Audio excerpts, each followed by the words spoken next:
विश्वंभर चौधरी निर्भय बनो व्याख्यान भाग 4. दिलेली नाहीये. शेती हा मुद्दा महाराष्ट्रामध्ये अत्यंत वेगळ्या वळणावर उभा आहे. देशभरात तो वेगळ्या वळणावर उभा आहे. शेतीच्या क्षेत्रातली गुंतवणूक आणि एकूण सगळं तुम्ही पाहिलं तर त्याचं सोल्युशन हे 2,000 रुपये खात्यात टाकणे हे काढण्यात आलेलं आहे, जे की त्याच्यावरचं सोल्युशन नाही. शेतमालाचे भाव सतत बिघडत आहेत. निर्भय बनोच्या जन्माची ही एक गोष्ट आहे की निर्भय बनोला शेतकऱ्यांचं हे दुःख लक्षात आल्यानंतर आम्हाला असं वाटलं की याच्यात आता बोलायला पाहिजे कोणीतरी, आणि म्हणून आम्ही ते मुद्दे प्रकर्षाने महाराष्ट्रात सगळे घेतो की शेती वाचणार का नाही हा मूलभूत प्रश्न आज आपल्यासमोर आहे. शेतीचं काय होतंय हा प्रश्न आपल्यासमोर आहे. ज्या प्रकारचा सरकारी सपोर्ट शेतीला पाहिजे तो नाही, आणि 2,000 रुपये खात्यात आहेत. आम्ही बीडला सभेला गेलो होतो आणि त्याच्या आधी एक शेतकरी मला भेटले आणि ते असं म्हणाले की मी कापसाची गाडी केंद्रावर लावली होती आणि एका दिवसात कापसाचा भाव 9,000 वरून 6,000 वर आला. 3,000 रुपये एका क्विंटल मागे नुकसान. 10 क्विंटल मागे माझे 30,000 रुपये गेले आणि माझ्या खात्यात हे 2,000 रुपये टाकतात. हे अर्थकारण शेतकऱ्यांना आता कळू लागलंय, ते स्वतःच येऊन सांगायला लागले. पण या अर्थकारणाच्या मागे हा विषय शेतकऱ्यांचा नाही फक्त, हे आपण लक्षात घेऊ. जोपर्यंत आपण शेतकऱ्यांनी पिकवलेलं अन्न खातोय तोपर्यंत हा विषय आपला आहे. जोपर्यंत आपण त्याच अन्नावर जगतो जे कुठेतरी शेतीच्या कष्टातून येतो तोपर्यंत हा विषय आपला आहे. असे अनेक विषय आणि त्या विषयांच्यामुळे निर्भय बनोची चळवळ सुरू करावी लागली. निर्भय बनो हा आमचा नारा नाही. आधी सांगितलं पाटील सरांनी की हा महात्मा गांधींनी चंपारणमध्ये निळीच्या शेतकऱ्यांना असं सांगितलं की इंग्रज सरकारविरुद्ध लढायचं असेल तर तुम्हाला आधी स्वतःला निर्भय व्हायला पाहिजे, तुम्हाला भीतीमुक्त व्हायला पाहिजे. तोच नारा जेपींनी आणीबाणीमध्ये दिला. तेव्हा निर्भय बनो हा राष्ट्रीय नारा आहे आपला. हा काही 2-4 जणांनी सुरू केलेला नारा नाही, न हे कोणत्या 2-4 जणांचं संघटन आहे. निर्भय बनोला अध्यक्ष नाही, उपाध्यक्ष नाही, काही नाही. ज्या ज्या शहरात ज्या ज्या जिल्ह्यात समिती तयार होते तिथले निर्णय ते लोक घेतात, आणि जर काही मोठा कार्यक्रम असेल तर त्यांनी यावं एकत्र, एवढी अपेक्षा आहे. त्याला अध्यक्ष नाही, उपाध्यक्ष नाही. निर्भय बनोचं कुठं अकाउंट नाही, कारण अकाउंट काढले की उद्या ईडी मागे यायची, काय सांगता नाही येत. तुम्हाला माहिती आहे तामिळनाडूमध्ये ज्याच्या खात्यामध्ये 400 रुपये होते त्या शेतकऱ्याच्या मागे ईडी आली. तामिळनाडूचा परवाचा किस्सा. ईडीचे अनेक किस्से आहेत, ते मी सांगेन आता ओघामध्ये. ईडीचे भरपूर किस्से आहेत. सध्या मोस्ट हॅपनिंग थिंग ईडी आहे भारतामध्ये. एन्फोर्समेंट डिपार्टमेंट ही अत्यंत, पश्चिम बंगालमध्ये त्या ईडीच्या ऑफिसर्सना लोकांनी मारावं इथपर्यंत वाईट वेळ आली. मी कोणत्याही हिंसा समर्थने समजत नाही, पण ही वेळ का आली याचा एकदा त्यांनी पण विचार केला पाहिजे की हे काय ईडी नावाचं सूत्र आहे की जे प्रत्येकाला छळतंय, प्रत्येकाच्या मागे लागतं. आणि त्या परिस्थितीमध्ये मग पुन्हा त्याच्यावरती काही नको म्हणून आम्ही कुठेही अकाउंट ठेवत नाही. जी काही सभा होते तिथं लोकवर्गणी काढतो आम्ही, तिथले लोकच काढतात, आम्हाला काही फार करावं लागत नाही. तिथल्याच कोणाच्या तरी नावावर लोकवर्गणी निघते. 1,000 रुपयाच्या वर कोणाची देणगी घेतली जात नाही, आणि सभेला लागेल तेवढीच देणगी घेतली जाते, त्याच्या पुढे काही नाही. हे अर्थकारण. निखिल वागळेंसारखे ज्येष्ठ पत्रकार, असीम सरोदे, उत्पल इथे मायावरला, कुमार नागे, अनेक आमच्यासाठी, हेरम कुलकर्णी, अनेक साथीदार आमचे. आणि खरं म्हणजे हा जगन्नाथाचा रथ आहे. याला काय, आम्ही फक्त बसलोय तुम्हाला समोर दिसतोय म्हणून, बाकी जे चालवते ते प्रसाद भाऊंनी इचलकरंजीमध्ये जबाबदारी. जे हा जगन्नाथाचा रस आहे. रावसाहेब आलासे आमचे आले, त्यांचं कुरुंदवाडमध्ये. ही सगळी, हा सगळा जगन्नाथाचा रथ आहे. तो लोक आपोआप ओढतायत. तो कसा ओढला जातो आम्हालाही माहीत नाही, आम्हालाही कल्पना नाही. एवढी गर्दी होते आणि आम्हालाही कल्पना नाही अशा गोष्टी घडतात. शरद पवार साहेबांची पावसातली सभा गाजली होती, तशी आमची परवा पिंपरीला झाली. सभा सुरू झाली आणि पाऊस आला आणि लोक खुर्च्या डोक्यावर घेऊन सभा ऐकली. लोक म्हणाले की सभा बंद करायची नाही, तुमचं बोलणं बंद करायचं नाही, चालू द्या. एखादं सिन्नर होतं, पण खूप पिंपरी पण असतात की जिथे अशा प्रकारचा सभांना प्रतिसाद येतो. तर ही चळवळ लोकांची चळवळ आहे, ही लोकांसाठी चळवळ आहे, आणि ही आजच्या जुलमाच्या, सरकारी जुलमाच्या विरोधातली चळवळ आहे. आणि कुठलंही भीती न बाळगता काय व्हायचं ते होईल, पण लोकांच्यासाठी जे चांगलं नाही, जे अनिष्ट आहे, त्याच्या विरुद्ध आपण बोललं पाहिजे, त्याचा प्रतिकार आपण केला पाहिजे, म्हणून ही चळवळ आहे.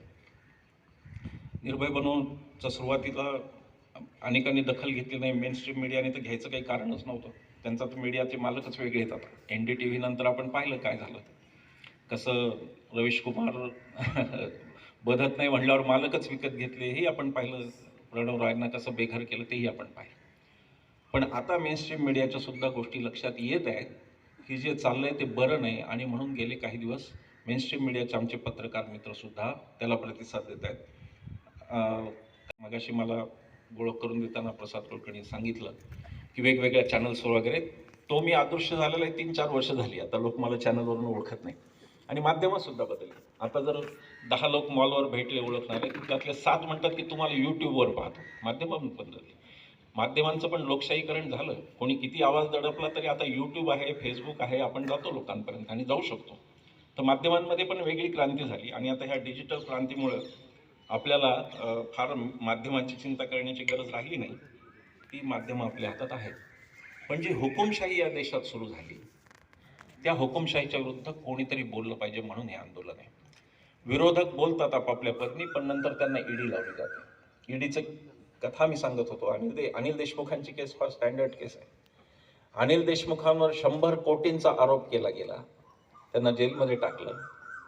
एक लिफाफा आला होता आणि त्यात सांगितलं होतं की असं जर लिहून दिलं तर तुम्हाला मोकळं सोडू. हे पण त्यांनी स्वतः सांगितलं, मी सांगायची गरज. आणि ते नाही म्हणल्यानंतर त्यांचं जेल नक्की झाली. त्यांना जेलमध्ये नेलं. अजमल कसाबच्या बराकमध्ये त्यांना ठेवलं अनिल देशमुखांना. ते काही आतंकवादी नव्हते. असले तरी ते समजा त्यांचा करप्शनचा चार्ज होता, तर ते फार तर भ्रष्टाचाराचे गुन्हेगार असेल असं समजू. ते काही आतंकवादी नव्हते. त्यांना तिथं ठेवलं गेलं. अनेक छळकथा त्यांनी स्वतः सांगितल्या.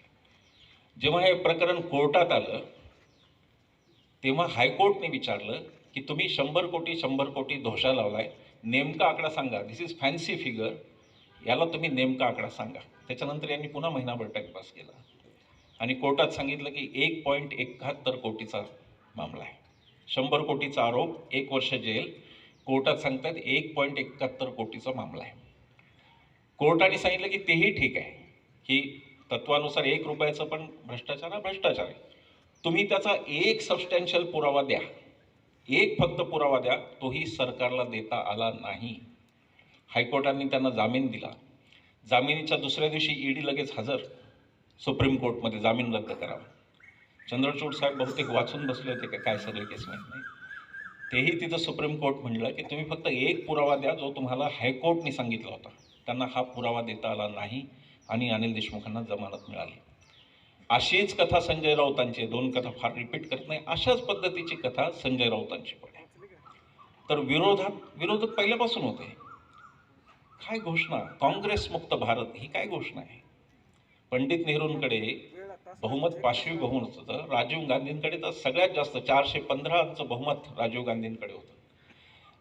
त्यांना तेव्हा शक्य होतं जनसंघ मुक्त भारत, भाजप मुक्त भारत, अशा घोषणा त्यांनी दिल्या नाही. त्याचं कारण त्यांच्या संस्कृतीत ते बसत नाही. त्यांना हे माहिती आहे की लोकशाहीत विरोधक असतात, पण लोकशाहीत शत्रू नसतात, हे त्यांना माहिती होतं. पण आजची सगळी मांडणी विरोधकांना शत्रू, विरोधकांना देशद्रोही ठरवण्याची जी मांडणी आहे, त्या मांडणीच्या विरुद्ध बोलणार कोण, हा प्रश्न होता. आणि म्हणून आम्ही लोक आलो की आम्हाला ईडी लागू शकत नाही, हे आम्हाला माहिती आहे.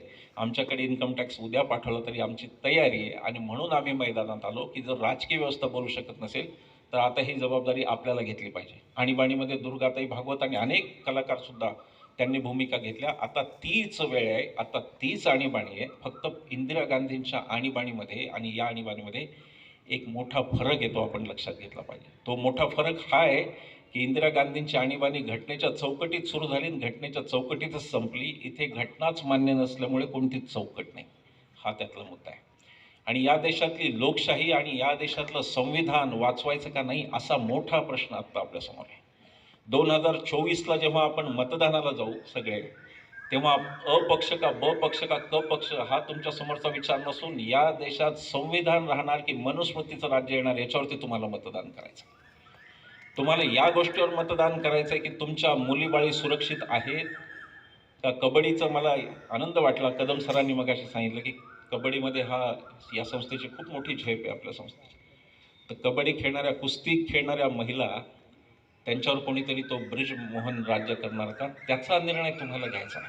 यावेळेला मतदानाला जाऊ तेव्हा माझ्या मुलीवर कोण राज्य गाजवणार, हा मुद्दा माझ्यासमोर आहे. माझ्या मुलींनी कोणते कपडे घालावे हे कोण सांगणार, हा माझ्यासमोर मुद्दा आहे. आणि म्हणून 24ची निवडणूक असाधारण आहे. त्या निवडणुकीच्या मुहूर्तावर आपण ही मोहीम सुरू करण्याचं कारण असं की सगळ्या यंत्रणा ताब्यात घेतल्या गेलेल्या आहेत. आता काल तुम्ही असीम सरोद यांचं आणि उद्धव ठाकरेंची सभा पाहिली असेल, मी ती रिपीट करत नाही. पण निवडणूक आयोगाला पक्षचिन्हाचं सांगितलं होतं का पक्षच कोणाचा हे सांगितलं होतं हे कळलं नाही. एक महत्त्वाची गोष्ट सुप्रीम कोर्टने पण आमची ऐकली नाही. आम्ही त्याच्यात इंटरव्हेन्शनचं हस्तक्षेप